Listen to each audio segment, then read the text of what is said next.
All right, guys, in this lesson, I'm gonna teach you a move that I kind of came up on my own. I was working at the club. I was kicking out an attacker. It was a multiple attacker scenario. And I had the choke on. And what happened was, as I'm having the choke and I'm kicking him out, I realized there's all these bar stools that were behind me.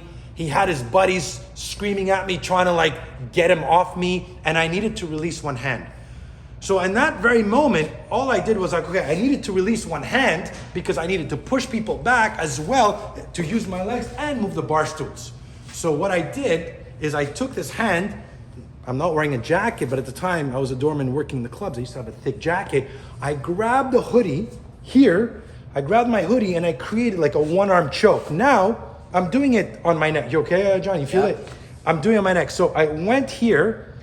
I'm gonna choke him. Tap when you feel it, John.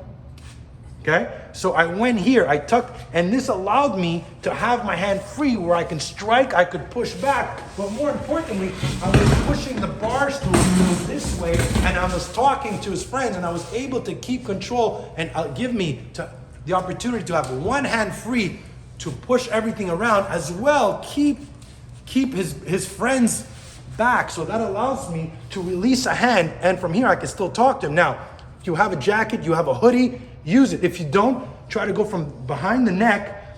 And again, you stick to him that even if he tried to elbow, my hand, my face is right over here, right? At the same time, this hand is free to strike, right? If I need anything as well, I could always, again, if I wanted to, I could even lock his hand over here.